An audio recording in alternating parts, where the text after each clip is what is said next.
For about a year.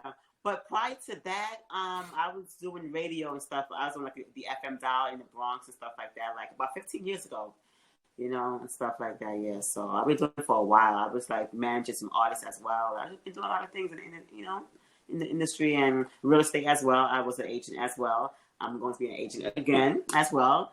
Like in '02, I was an agent, and I'm going right back in it. Yeah, man, I love real estate, man. It's like a passion, you know what I'm saying? And you just do you. You don't have to boss on top of you or anything like that. It's just freedom. You know what I'm saying? So we're gonna talk about that, We gotta talk. We gotta talk. We're gonna talk about that. So whether we talk, separate, but we gotta talk because there's another level of freedom in real estate now as well.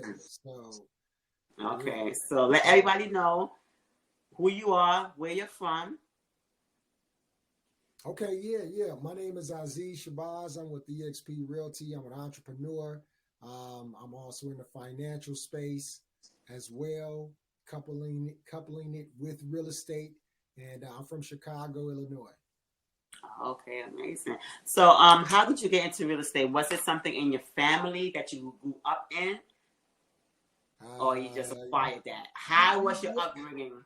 Yeah, yes and no. Yes. How was your upbringing? So it wasn't necessarily like I would say in my family, like some people have fathers that's doctors in their grandfather was a doctor and lawyer. It wasn't construction taking over the family business or something. No, it wasn't. It definitely wasn't that. But could I say that it was inspired a little bit by my family? I could say that because my aunt, she was the only one that I knew that really like owned any investment property. I had some relatives that she was the first relative that I saw for a long time that I knew owned investment property.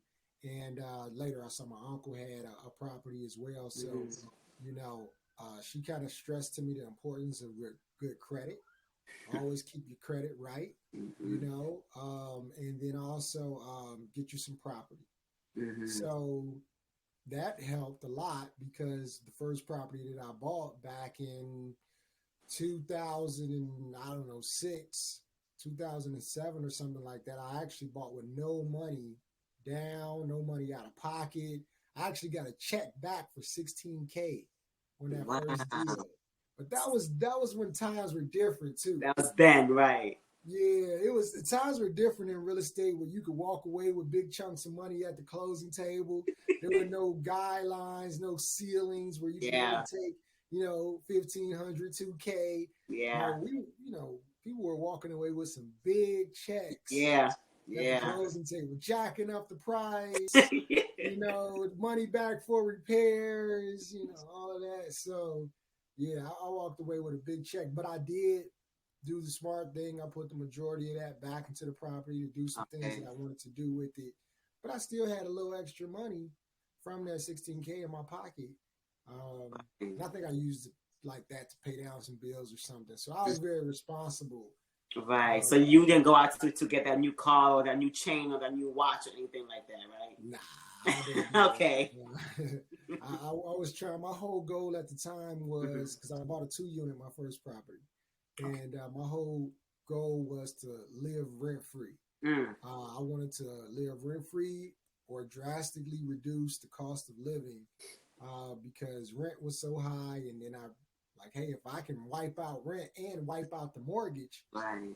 Why not? Right. So that was I wanted to just be debt-free. Yeah. That's good. And what's also good that you had others to actually teach you this and tell you these things. Because, in our culture, our parents don't even tell you. They go to work and come home, and that's it. So it's good that you had somebody there to actually guide you onto that path. Yeah. So it wasn't really like a coaching or a guiding. It was just but she told you something, It was just like repetitive, like kept saying it. Like that hammer to the nail, just keep. Yep. So it stuck, and that's one thing that I learned too. I'm a parent as well. Right. And I remember even before I had my daughter, I always said like, she probably not gonna really listen to a lot of stuff I say, or I'm gonna think she's not listening to a lot of stuff that I say. But if I just keep saying it, it's gonna stick. And some stuff may come back. So I mean, that's how it was for me. A lot of people thought I wasn't listening, and I was a kid. I didn't know what to say back. Exactly. God gave me 2 ears and 1 mouth, so exactly. I just listened. And exactly. At some point, it all makes sense. Exactly. So how many years have you been in real estate? About 18 years. 18. Yeah, 18. Yeah. Wow. So I'm 40 now. I bought my first property when I was 23. Okay. So, that's when I started my journey into real estate, but then I ended up getting my license about 8 years ago. Okay. So accumulatively with real estate in general, right? Bought some more properties. I still have some properties, some fix and flips, etc. So, but accumulatively, about 18 years, almost 2 decades. Amazing! Congratulations. So you need to tell the world how you did it and how they came to it, and not be scared, because we think that, okay, we don't have no money, we didn't have the resources, so we can't do anything, but we can. Yeah, absolutely. So what's very important is the knowledge, right? And really just, I didn't, even when I first got into real estate, I didn't have anyone really coach me. I actually went to the library. I just started reading books on it, right? And then I would search and try to find stuff on Google and things of that nature. But I just really soaked up all the information that I could, which still probably wasn't enough, but it was enough to get me going. It was enough to get me started. And some people don't even you don't even have to do all of that of what I did. Get you a solid realtor, get you a solid lender, right? Somebody that can just advise you, because they want to advise you on how to get a house, right? But you need someone, you do need someone that you could trust, because you will have some realtors out there, and I hate to give realtors a bad name. You already know. And there's a bad name, but it's a sales business at the end of the day. And you got an individual that wants to make a check sometimes. And I've heard a lot of stories. The good thing is about it is you have clients whose spidey sense kick in. Their radar kicks in, and they say, look, this person is just trying to make a sale. Yeah. I'm telling them I want something to move in ready, and there's a hole in the wall, a wire hanging, and they're telling me how it'll all be okay. Okay. Right? So then they'll dump that person most time. Well, hopefully it's most times, right? But a lot of times I've heard people tell me these stories. They dumped that realtor, and then when they came and started working with me, they didn't even tell me the story right away. They usually don't tell you the story right away. Yeah, they wait to see how you are.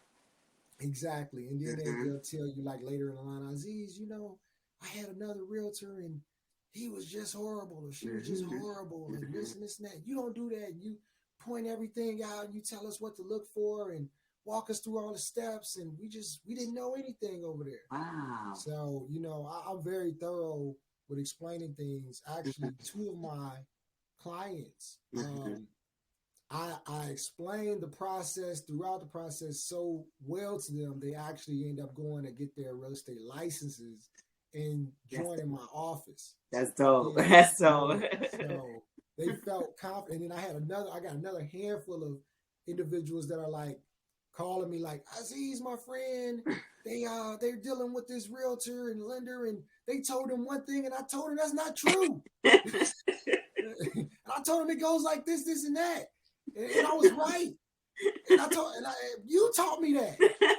So I'm very thorough in the process, because if you withhold things, and it may not even be anything worth withholding, right? But if you just withhold information, they may feel like there's something they don't know, and that might cause them to back out. Yeah. It might cause them not to move forward with putting in the offer, because you're in a rush, because that realtor is in a rush. I don't know what it is, but they'll feel uneasy, and it has to be a comfortable process. But I got to answer your question, right? Because I still haven't answered your question, right? So it's very important when people say they don't have money, or they don't think they can do it, or they're not in the best situation. Most people, like when we think that it's something that everybody knows, but they don't know, but we know it because we're in the field, right? And we just think they know it, right? A lot of people do not know they can buy a home with a 580 credit score, right? They do not know that, right? So they're thinking they gotta have 700 credit score. Yeah. I'm like, 700 credit score, you're gonna get a great rate, right? But you can buy with a 580 and still get a good rate. They think that's the other thing. When they do know that they can buy with a 580, they think they're gonna get a very high interest rate. No, you're still gonna get a solid rate. FHA back, federally backed loan. They're not gonna rip you off. It's gonna be a fixed rate. It's not gonna be a variable interest rate where it's gonna balloon and your payment's gonna go up $2,000. Right. So it's a miseducation there. And then also there's a lot of people that don't know about down payment assistance as well, where their down payment can actually be covered. And then the majority of people that start buying a home know nothing about seller credits, right? Like they have no idea between down payment assistance and the seller credit. They could potentially be coming to the table with no money, out of pocket, right? So just get with someone that knows how the game goes, right? So like, say the 580 credit score, right? What will be like the monthly payment? I know you can't say the exact, but like just a scale of it, because it's just not mortgage. You have mortgage, you got tax, you got your water, you got your light, you got this, you have that. So it's just not the mortgage. People think that it's just only mortgage, but you have other things that go along with the mortgage that adds up. Yeah, absolutely. And what you're talking about is PITI, P-I-T-I, principal, interest, taxes, and insurance that can all be put into one payment, and that's going to be your escrow. Okay, P-I-T-I, principal, interest, taxes, and insurance. Okay, now the mortgage payment will vary. And it's going to vary because the purchase price, right? Someone that buys a home for $150,000 will not get the same mortgage as somebody who bought a home for $400,000. Right. Also, the interest rate, what interest rate you receive. Majority of buyers are FHA. Right now, there's a FHA program, 580 credit score. The rate is somewhere around like 5.5 or something like that. It's actually beating out, like the IDA program is actually beating out the conventional, I don't want to say conventional because that's a different type of loan, but I'll say traditional loan that an individual could get that's FHA that's not within the IDA program. Now, typically, like in the past, we've seen that the down payment assistance program will, and look, I'm not talking about rates because I'm not licensed as a loan officer. You got to give that disclosure. I'm just talking about what I heard, okay? Don't hold me to this because I'm not licensed, right? Because technically I'll be out of compliance. You already know, right? But typically what I've seen is the down payment assistance programs have higher rates than the traditional FHA, but now I'm seeing that the IDA programs is having better rates and lower rates than the traditional route. So going after down payment assistance can actually benefit someone as far as the rate of what I'm seeing with some particular lenders. Okay. Now, there are some drawbacks with the down payment assistance programs is that there's going to be a stricter debt to income ratio, meaning they won't be able to afford as much home if they went the traditional route versus the down payment assistance. They're going to throttle that purchase power back a little bit because it's a government-backed loan, FHA. They want to make sure you're buying a house that's safe and sound, in decent condition. Okay. They also want to make sure you're going to be able to pay the mortgage because those things that you talked about, the water, the light, the gas, are not calculated in the debt to income ratio because they don't show on your credit report. Right. So those bills, when people look at their bills and they say, I got a light bill, a gas bill, I got a phone bill, I got groceries, I got gas that I put in my car, I'm not going to be able to afford anything. Well, no, they're not going to count that. They're only going to count the debt that shows up of what you pay monthly out every month on your credit report. Interesting. Interesting. So, let's get into this. I want to ask this question real quick. Do you think it's okay to buy a house before or after you get married? Whoa, you could hit me with some different questions. So is it okay? Yeah. Should someone buy a house before? Yeah, or should After or they get married? right? Is it best to do it like after? To combine together or prior? I see some people do it prior and then they get married. You know what I'm saying? I see that a lot. Yeah. A Okay. lot. So And people there's turn their some. nose up to that. I don't see why. So, and this question can go a lot of ways, right? So, but okay, if you're going to buy a house before you get married, consider what your long-term goals are, right? If you think, hey, I'm gonna get married, I'm probably gonna buy something else, etc. Think about where you're buying. Think about the equity that you'll have in that house when you get ready to sell. Ask these questions to a real estate agent, like, hey, if I sold in 2 years, if I sold in 5 years, whatever your personal game plan is, what will my equity look like? Right. Would I be able to walk away potentially? Now we can't predict the market, but potentially, what would my equity look like? How soon would I be able to sell and walk away without, even if I walked away even, because there's going to be fees when it comes to closing, right? So you got to take those in consideration as well when it comes to selling your home. Right. So you want to have enough equity to at least cover the fees when it comes to selling a home. But then also you might say, hey, what would it take? How many years would I potentially have to stay in this house to sell it and then break even with the fees, or to profit, 10, 15K, whatever the case may be? Like, that's a question that has to be asked if you plan to sell, or you say, hey, well, maybe I don't trust the market as far as like having the equity. I don't want to bank on that if my house is going to appreciate quick enough for me to break even over the next year or two. Because appreciation happens, but it's not like your house is going to be worth 30, 40K in 1 year, right? It takes time. It builds over time. So the other thought, depending on a person's individual plan, might be, well, maybe I'll get a property that's an investment property. Mm-hmm. So even if I decide to get married and buy a home, then I'll still keep this property. This will be an investment property for me and my family. Right. Now, that's one side of the question. Right. There's another side of the question where you say, okay, should we both go on a loan? Right. Mm-hmm. Right. Well, I'm getting it. if one, in my opinion, if one individual can go on a loan by themselves, even if married, they go on the loan by themselves, right?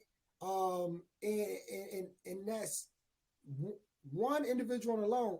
Well, that's one credit report that's showing the debt. Because let's say if your mortgage is $1,500 a month, and you got a husband and wife, they both on a loan together. Well, that debt is going to show up as $1,500 on the husband's, and it's going to show up as $1,500 on the wife's. Right. It will not be split in half, $750. Right. So that's more debt that's actually being put on the couple. Okay. When it really doesn't need to be put on there together. Okay. So, and there are some other benefits too, when it comes to purchasing and down payments and things of that nature. But talk with your realtor about that, or call me. I'll give you the sauce. Call Keisha, because Keisha's about to get her license and she's about to come join me at EXP. Yeah, I'm putting it out there. Manifesting. Oh gosh.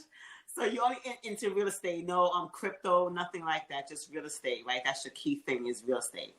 Yeah, well, real estate, and then because real estate is everything. Right.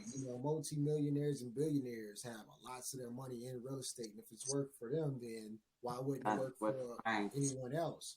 But I'm also in I have a financial coaching team where we help individuals with personal credit, because that ties into individuals not being able to get pre-approved. Okay. Right? So we help them clean up their credit. And what's this company's name? Nove. Nove. Mm-hmm. Okay. Yep. So That's crazy because my daughter's name is Nole. oh, for real? Hey, the energy. That's why we connected. Yeah. That's so okay. That's Yeah, so we help with personal credit restoration. mm-hmm. We help to build personal credit also. Okay. We have a program actually that we can put individuals' rent payments onto their credit reports, right? Because a lot of people are renting Right. and they think that's another misconception. How this got, I guess, because people kind of like assume this because you go get a car, big bill goes on your credit. You go get a credit card, big bill, could be a big bill. Hopefully, it's not a big bill because you shouldn't be using your credit cards to actually buy stuff. You should be using your credit cards to build. Right. You shouldn't buy anything on your credit card that you can't pay off the moment you get that bill. So you shouldn't have a big bill. But you go get a furniture bill, big bill, monthly bill, right? So here's the biggest bill that you have is your rent. For where you live, $1,200, $1,500, $1,600, $2,000 a month, they assume is getting reported to their credit. And it doesn't. And it's not. And why is that? Because it's not mandatory that anyone reports anything to credit. It's actually a benefit. It could be a gift and a curse, right? So it's a benefit for these companies to say, hey, if all the car companies are saying, we're going to put this on your credit so you'll build good credit history, etc., be able to get lower interest rates, etc. And then you got these other companies over here that's selling cars and they say, well, we're not going to report anything. But then they're not going to want to buy a car from you because I want somebody who's going to report it. I know how important credit is. Right. It can be a curse if you don't pay your bill on time. Right. Now your credit score is going down. Right. But it's not mandatory for anybody to report credit. So when you have landlords with their private properties, it's not mandatory that they report that. Now, some will, some that's operated by management companies, things of that nature, they will, because then that's a way to entice people to come in and say, hey, we're going to report this to your credit report, and which is a gift and could be a curse, because if you don't pay, now it's on your credit, and now we're going to take you to court and you have to pay us to get it off your credit and pay us how much. So it's an incentive. So it's just how you look at it. So yeah, we can help people build credit. That's one way we can help them build credit. But also we help individuals build and establish business credit, even establish LLCs. And then also we help individuals with business loans, cash advance, startup capital to be able to start up a business. Could have just got their LLC or EIN number yesterday. You have an option to get them a loan, but also we have options to help individuals buy property in their business name and EIN number, which is a business loan for real estate for investment property versus a traditional loan of buying real estate under your social. Two different things. Right. Yep. So in both spaces. And yeah, I also heard that it's best to actually, even when you have a vehicle, to put it on your company's name as well, not only your personal name. So I guess it has the benefits and stuff like that with it. You know? Well, anytime you have an LLC, anything that's business use, you want to try to put it under your business name.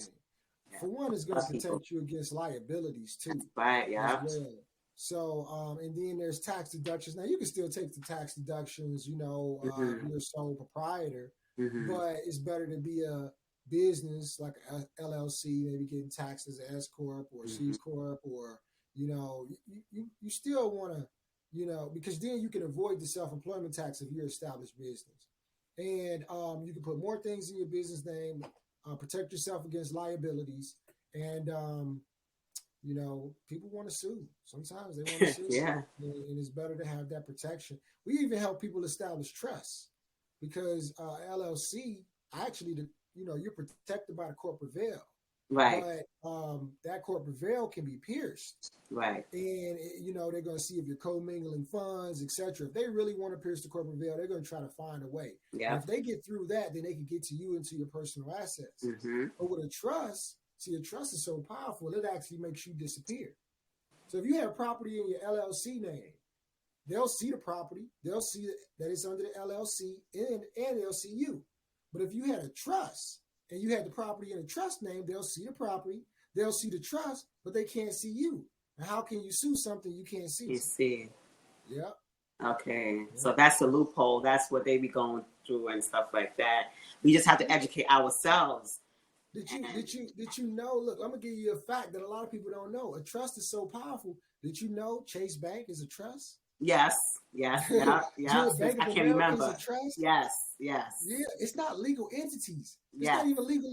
These are legal agreements. Yes. They're not legal entities. They're legal agreements because the trust, the constitutional laws based around trust was written before the Constitution.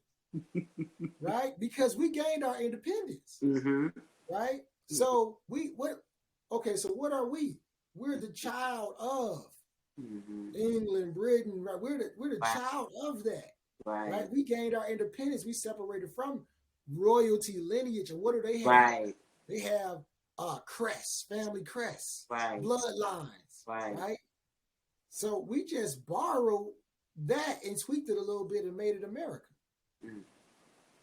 Yep. So it's a lot of information out there that we could use to our advantage.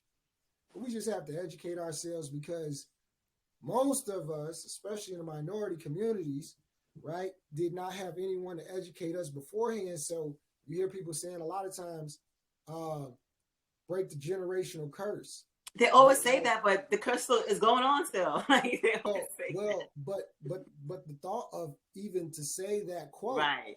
The reason why it's there because this is the first opportunity or the best situation we've been in to break it.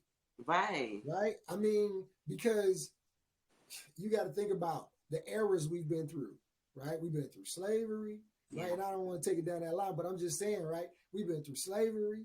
We've been through, of course, racism, heavy racism. Right. We've been through brutality, the heroin epidemic. We've been through the crack epidemic. Yeah. Right. So when you look at it, really, the civil rights war, right, or civil rights movement, right. So when you look at it, this is really, we still deal with some things that we've always dealt with, but not to the same degree, to the same extent.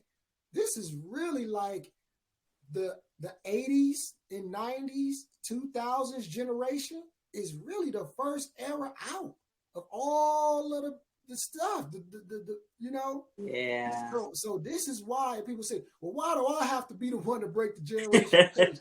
You don't have to be, but you just in a situation to be able to do so. Right. Yeah. It's true. And we got to teach our kids too, because like my son, he's 12, he's learning finance and stuff like that, you know? And it's not the school, you know what I'm saying? Because it's the parents. If the school is not teaching, parents must teach. Yeah. Simple, you know, but I have my theories about school too, you know. My son is homeschooled, so yeah. School, like he don't need every history. Every person that's born is a dollar sign. Yes. Right? They put a stamp on us. It's called a Social Security number. Yes. That's our barcode, right? Yep. That's our barcode. Every Social Security number is worth a certain dollar amount. Every lifespan is worth a certain dollar amount. So now that we set into this system, right? Even daylight savings time, right? There's no such thing as daylight savings time. Thank you. They moved the time in order to make it easier for the workday. Thank you. So now it's been so set in place and so systematic for so long that even now when a woman is pregnant with a baby, the baby starts getting put on that same time schedule. 8-hour workday, sleep time. 8-hour workday, sleep time, right? So now we come out and then they put us into school, which is set up like a work. Exactly. Like they're putting us in this routine and they're not teaching us things that's actually going to help us to generate income, right? Like teach us the things that we need to actually survive out here, right? Let me tell you something. My son is 12, and he's learning finance and emotional learning. Because when you go outside, you need to know how to deal with people emotionally. Because there's so many people of backgrounds, races, creed. You need your emotions, how to deal with them. So they don't teach that. You know what I'm saying? At all. You know, that's dealing with the world when you go outside. You know, not just the 4 square walls in your classroom. They don't teach that. Finance, about money, about your credit. They don't teach none of that stuff. What was the most you learned about finance in grade school? I didn't learn anything about that. I learned about finance in the streets. Look, in grade school, they had us write this like, understand. What they taught about us about finances was how to write a check, how to balance a checkbook. Okay. Right? But when the bank is the worst place to keep our money. Exactly. Right? Think about it. Like, when we sign off to put our money in the bank to keep it safe, well, I can keep my money safe and buried in my backyard. I can go get a safe deposit box, etc. Yeah. But they're using our money to go out and invest it. Yes. They go out and make 10%, and then what do they pay us? Yes. 0.01%. Yes. Right? So what they're training us to do is put your money in the bank so we can go make more money with it. But this is how you're supposed to do it. Right? Look, even I got another theory. Video games. Okay? Video games. What do video games teach you to do? Play games, get caught up in it. What's the video game for an adult if they're not playing video games anymore? It's the casino.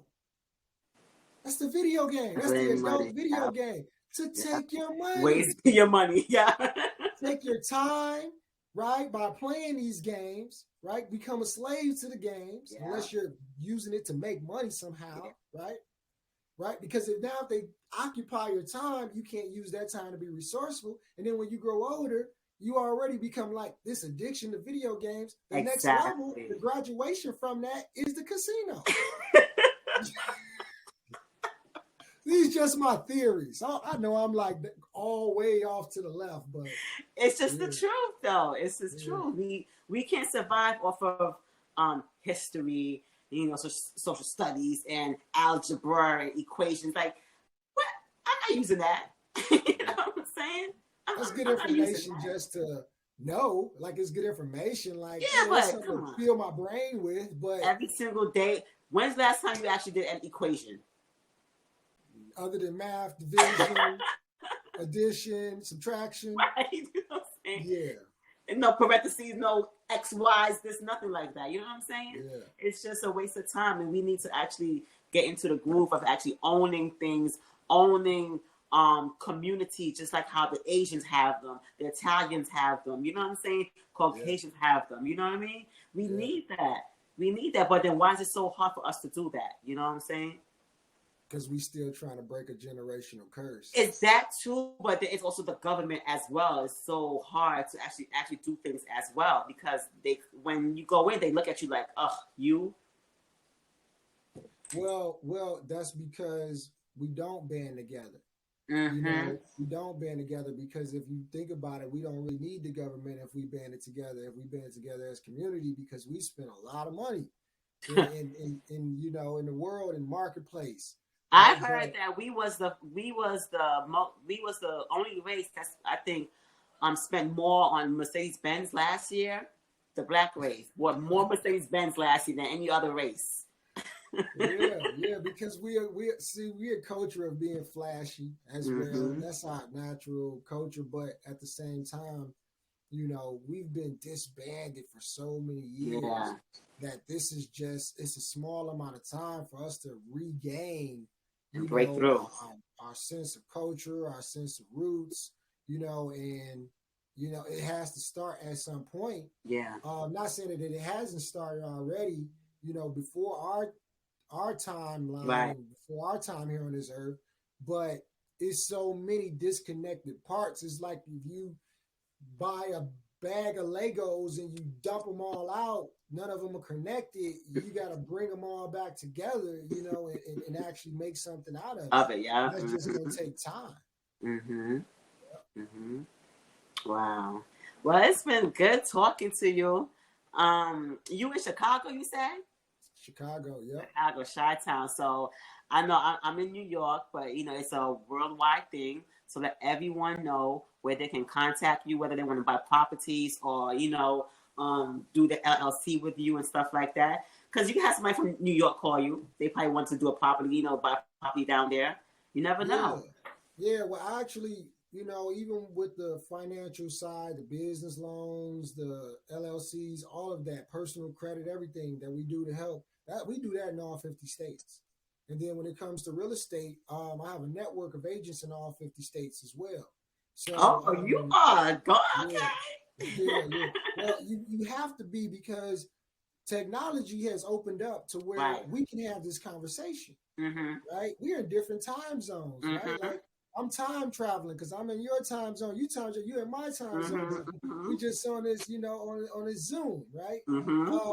So when technology moves that way, you got to broaden your business and scale your business to where you use platforms. If somebody wants a home loan, we can help them in all 50 states. Right? So we have to broaden our systems and scale our businesses to be able to handle, what technology is giving us and taking advantage of it. Yeah. So, where can you find me? Yes. One place, very simple, www.coachaziz.info, www.coach, A as in apple, Z as in zebra, I as in igloo, Z as in zebra, .info. And you can find links to everything that I'm doing and also all my social media links as well. Amazing. Thank you so much for coming on to the platform, the Fancy Lifestyle Podcast. I appreciate you. You got to come back. I need you to come back, talk some more about real estate, because we just need to own properties. We really need to own properties and just stop renting. And we can do it. Yeah. We can do it. And you the guy, because you all 50 states. So you the guy. Yep, exactly. I got somebody that can help you no matter what state you're in. And how about your IG? My IG is all, if they go to that link, they have everything there for you. Okay, cool. Everything. My IG is actually just my name, but the letter N. My middle initial is N. So it's Aziz and Shabazz. So it's really easy to find me. Just type my name in, Google me. Yeah. Everything will just pop up from there. Thank you so much. I appreciate your time. I appreciate you. I definitely appreciate you having me on. It's been great. It's been fun. And we definitely can talk some more about real estate because we didn't really just hone in on it. This just turned into a conversation. Yeah, we went all over, but we touched topics that needed to be touched as well, because it's hard out there. It's rough out there. It's rough out there, So, but I thank you.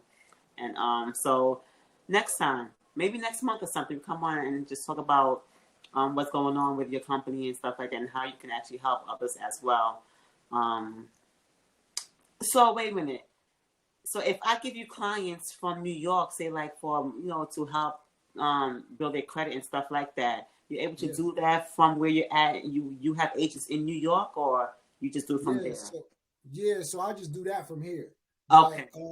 Let's say so like if somebody wanted a business loan or to build business credit, etc., I could just do that from here, right? Okay. But if someone wanted to actually physically buy a property, we have lenders that can help them in all 50 states. Because they work a lot of times off the laptop, cell phones, etc. You know how lenders work. Yeah. They can go everywhere. But realtors, we need to be there, right? Yeah. So I'll be able to connect them with a lender in my organization that's there, and be able to show them houses. Okay. That's what I want to know, because I do have some folks who like to buy property and stuff in other states, and I heard that Chicago is kind of the go-to state as well to buy property. Chicago is getting a little expensive though, but but a lot of people, they buy properties down there. Something's going on. It's something going on. I mean, Chicago. It's a major hub. It's a major city. It's jobs here. It's sports teams, and it's like a beautiful skyline. So Chicago is events here. Chicago is still like a tourist spot too. So there's people buying here. A lot of people are buying Texas, Georgia, You got people relocating out of California to Florida, right? So, but they're coming to Chicago too. But you know, a lot of people going south as well. Yeah. Let me ask you a question. For instance, in New York, you said a 3-bedroom in New York is about 2,500. Okay, that's in the hood. In the hood. I love it. Yeah. What's the location? The hood. I know what the hood is. Okay. You understand what I'm saying? Yeah. So how many square feet? probably about 1,000. Okay. 1,000 square feet, 2,500 in the hood. Right. Okay. How much is it out there? Man, you might be able to get a spot for 1,200, 1,300 in the hood. Yeah, and you might be able to find something that's not so much in the hood for that price, depending if you find the right landlord. 1,500, maybe not in the hood. You want to go nice, maybe now you're looking at the 2,000, 2,500. Something that's in like the suburbs in your area, in your town. Yeah, that's the suburbs. More like suburbs. I mean, to be honest, when you get to that price, though, you could probably just get you a nice townhome to rent. You see, New York is upstairs, downstairs, but our prices, right now compare New York to Atlanta, and Georgia, right now, like that, they're looking like they would look at our or Texas, they would look at our prices in or rental prices or home prices in Illinois as expensive. So, man, New York is like. Let me tell you something. 3 times as much. 2,500, like I said, you're in the hood, okay? And then you go to Georgia, you get a full house, rental property, full house, no neighbors next to you, front back of you for 2,500. Yeah. I don't understand it. You could get a house up here too for 2,500. Really? It's gonna be, but it's gonna be in Georgia. It's gonna be a bigger house. Yeah. It's gonna be a bigger house. You know, you're gonna be living good.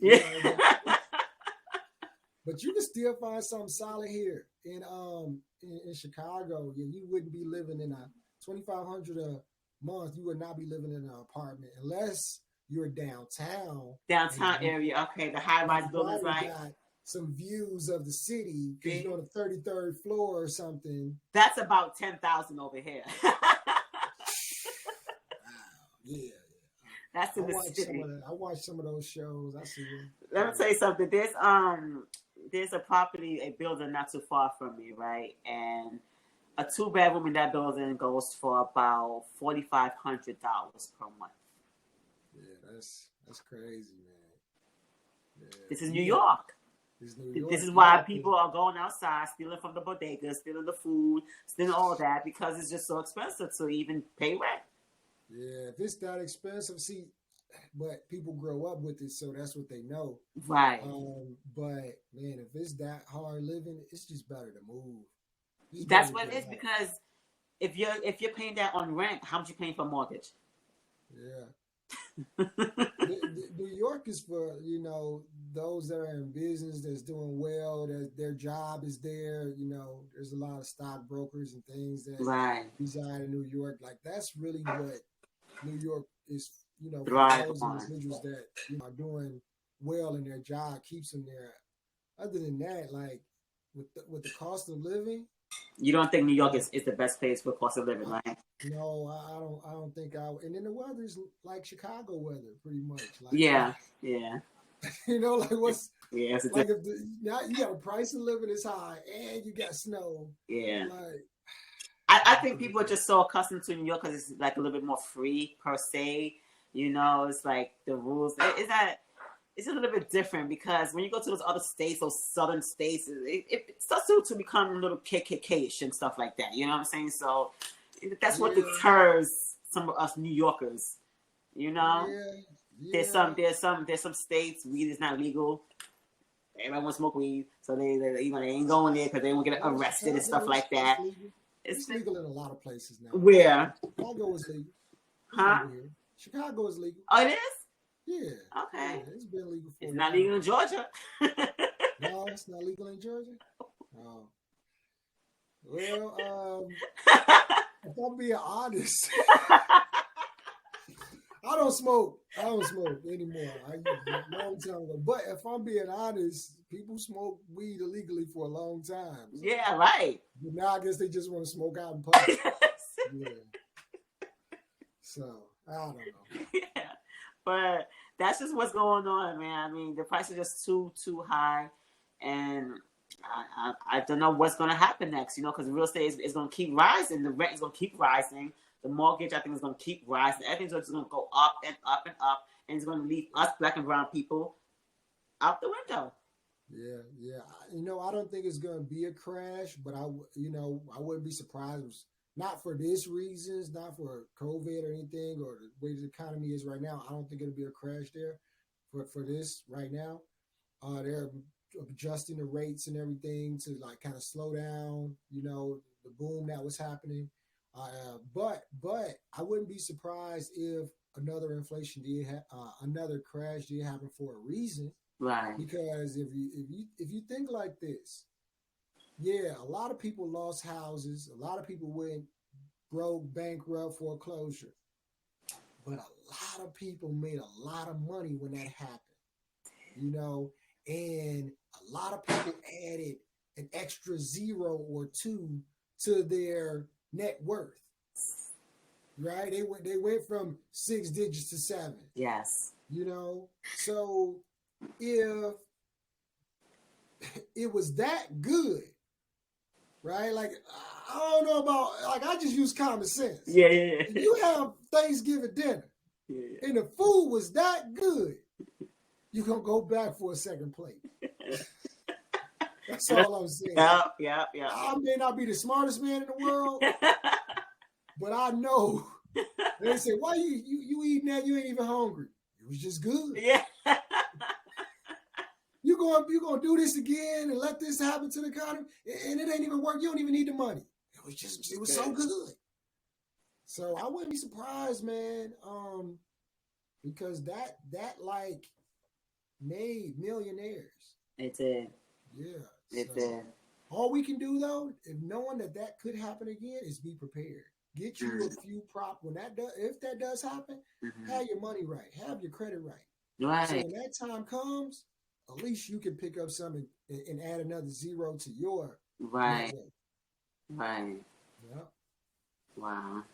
Thank you, Aziz. I know I talked to you all night about so many things. I'm gonna email you too as well and ask you a few things. I want to touch some things on, ask you a few things or whatever, but I'll email you those questions I have to ask you. And thank you again. All right, thank you. Appreciate it. Appreciate you, and I'll see you soon. See you soon. And don't forget